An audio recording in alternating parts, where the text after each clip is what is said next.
Sidang DPR ditulis oleh sang pegawai media Dahlan Iskan, mantan Menteri Negara BUMN, dibaca dan diunduh dari coasjp.com. Begitu banyak perkembangan penting hari ini.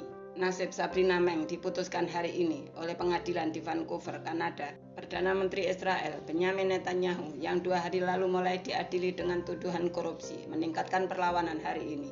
Di Beijing hari ini juga sidang pleno DPR ditutup dengan sejarah. Lahirnya 2 undang-undang penting. Yang satu adalah Undang-Undang Pengaturan Masyarakat Sipil yang sudah tertunda puluhan tahun. Satunya lagi Undang-Undang Keamanan Hong Kong yang menyebabkan demo besar-besaran di pulau itu sejak 3 hari lalu. Yang juga penting hari ini, kuli bangunan di Kampung Manggis, Jambi itu, UMNO, kian sulit dicari, yakni setelah video wawancaranya dengan seorang netizen menjadi viral. Kita seperti mendapat hadiah lebaran yang paling segar tahun ini, dagelan kuli bangunan itu. Baru kali ini Cak Lontong kalah lucu. Lebih baik lihat saja link ini.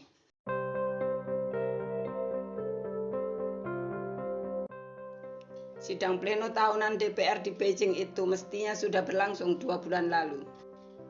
COVID-19 membuatnya tertunda minggu ini. Agendanya tetap mengesahkan 2 undang-undang tadi yang dua-duanya sangat mendasar. Dalam undang-undang sipil itu diatur soal kepemilikan tanah, rumah, soal waris, hak-hak pribadi, perjanjian kontrak, soal cerai, dan soal gugatan pribadi. Itu sangat menarik, justru karena Tiongkok adalah negara komunis. Ternyata mereka lagi menyiapkan diri untuk menjadi negara komunis yang modern, yang kita belum tahu akan seperti apa.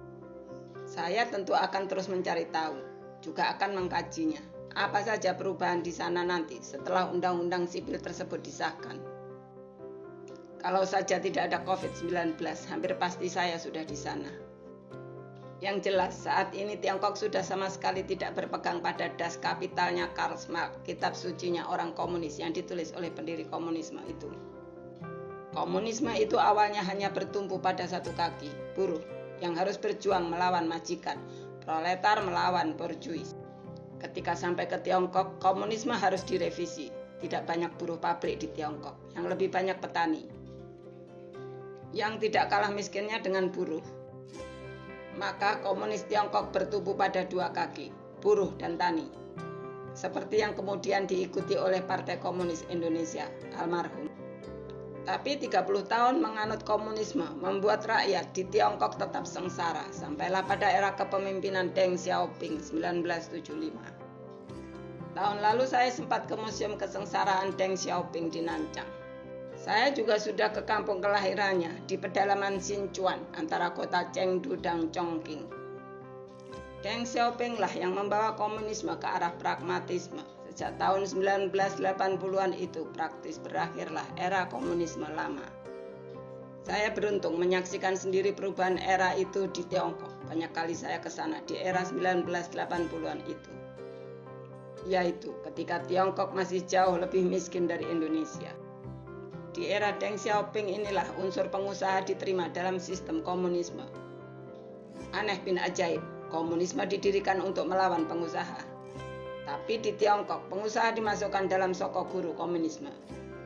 Maka di zaman Jiang Zemin, pengganti Deng Xiaoping, resmilah komunisme 2 kaki diubah menjadi komunisme 3 kaki. Dari hanya buruh dan tani menjadi buruh, tani, dan pengusaha. 10 tahun kemudian di era Hu Jintao, pengganti Jiang Zemin, kaki 3 itu ditambah menjadi 4, buruh, tani, pengusaha, dan ilmuwan. Para ilmuwan bidang ideologi dan politik mestinya bingung, bisakah komunisme berkaki 4 seperti itu masih disebut komunis? Ataukah sudah harus ditemukan kategori baru, apapun namanya, asal bukan komunisme? Memang masih ada beberapa patung Karl Marx saya temukan di sana, misalnya di salah satu lobi hotel di kota Hangzhou. Tapi ajarannya sudah disesatkan jauh sekali. Boleh dikata Tiongkok itu di jalan komunisme itu tersesat di jalan yang benar kalau tujuannya memakmurkan rakyat. Xi Jinping, pengganti Hu Jintao, dengan melahirkan undang-undang sipil hari ini seperti akan membawa Tiongkok ke era yang berikutnya lagi. Termasuk soal Hong Kong dan Taiwan yang tidak akan dibiarkan lagi terus rusuh seperti sepanjang tahun lalu. Intinya, hari ini akan disahkan undang-undang baru untuk mencegah gerakan separatis, campur tangan asing, dan subversi. Dalam hal Hong Kong dan Taiwan, Tiongkok kelihatannya tidak memberi toleransi lagi, biarpun Amerika dan Barat akan menentangnya.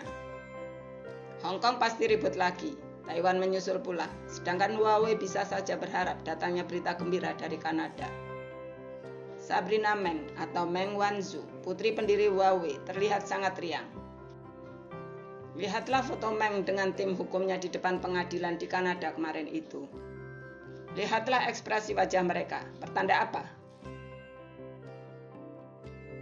Terima kasih sudah mendengarkan Diswe hari ini, semoga bermanfaat dan menginspirasi. Jangan lupa subscribe, klik lonceng, komen, dan share. Sampai jumpa di Diswe berikutnya.